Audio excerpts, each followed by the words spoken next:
भगवान शिव की नगरी काशी से एक गुरुभक्त आए हुए हैं, जिनके जानने की जिज्ञासा है कि प्रभु राम नाम कैसा है। राम नाम यति दुर्लभ और अन्ते नहीं काम, आदि मध्य और अंत हूँ राम ही ते संग्राम। बेटा, इस संसार में कोई दुर्लभ वस्तु है तो हरिनाम यानी राम नाम ही दुर्लभ है। इसलिए राम नाम का स्मरण हमेशा करते रहो। अपने राम का भगवान, अपने राम यानी अपने भगवान का नाम हर वक्त स्मरण करते रहो। आदि मध्य और अंतहु तक वही काम देने वाला है। यह मनुष्य का चोला बड़े भाग्य से मिला है। इस पर भगवान राम कहते हैं कि बड़े या भाग मानुषा तन पावा, सुर दुर्लभ सब ग्रह थनी गावा। यह मानव का चोला बड़े भाग्य से मिला है। यह चोला देवताओं को दुर्लभ है।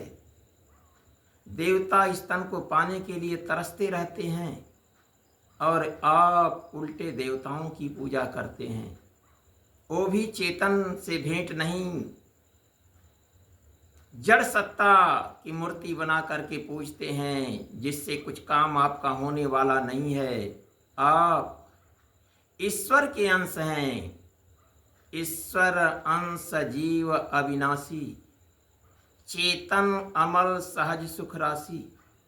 भगवान राम कहते हैं कि आप ईश्वर के अंश हैं, इसलिए चेतन का अमल कीजिए तो सहज में सुख के राशि से भेंट हो जाएगी। निर्जीव सत्ता का अमल करने से कोई काम नहीं होगा। क्यों? बड़े भाग से मानुष देह मिली, बड़े भाग से मानुष देह मिली, गृह कारज में ही मरो न खपो, नर हो कुछ आगे की सोच करो, विषयानल में यूं न मूढ़ तपो।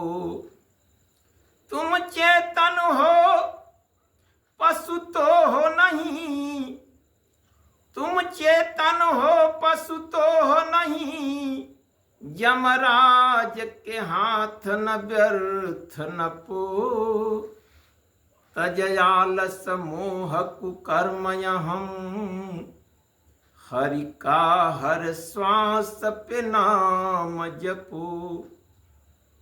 बेटा, यह मानव का चूल्हा बहुत भाग्य से मिला है। इस चोला को पाने के लिए देवता तरसते रहते हैं। सभी ग्रंथ गा रहे हैं, 4 वेद, 6, 7, 18 पुराण, 9 व्याकरण, सब स्मृति, कुरान, बाइबिल, इंजाजिल, तौरात सभी गा रहे हैं कि मानव का चोला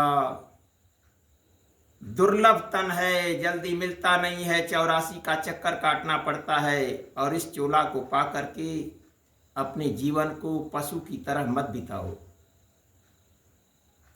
तुम मनुष्य हो, पशु नहीं हो। इसलिए आलस, मोह और कुकर्मों का त्याग करके अपने राम, अपने भगवान, अपने गुरु अर्थात अपने सद्गुरु का नाम हर वक्त हर श्वास पर स्मरण करते रहो। यह चूल्हा मोक्ष को प्रदान करने वाला है, साधन का धाम है, मोक्ष का दाता है। और ऐसे चोला को पा करके जो अपने जीव की जोनी नहीं छुड़ाया तो महाकृत घनी है। जैसा कि श्री रामचरितमानस में भगवान राम कहते हैं कि साधन धाम मोक्ष कर द्वारा, अपाई न जेहि परलु कसवारा।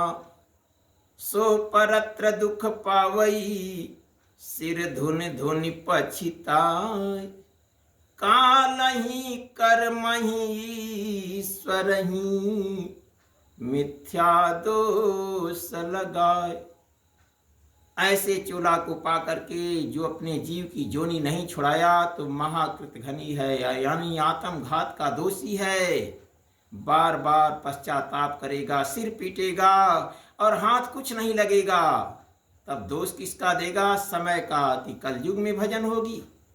फिर क्या कहेगा कि हमारे कर्म में ऐसा लिखा है। कहते कहते फिर क्या कह देता है कि ईश्वर करा रहा है। लेकिन यह सब मिथ्या, दोष लगाना है ईश्वर में। ईश्वर निर्दोषी होता है, ईश्वर में दोष नहीं है। ईश्वर जीव की भलाई के लिए हमेशा तैयार रहता है, इसलिए ईश्वर निर्दोष है। आप अपने कर्मों को सुधारने के लिए सतगुरु खोजें, उनसे उपदेश लेकर के नाम का स्मरण करें, उनका ध्यान करें, उनकी सेवा करें, उनकी पूजा करें, जिससे आपका कल्याण हो और बस।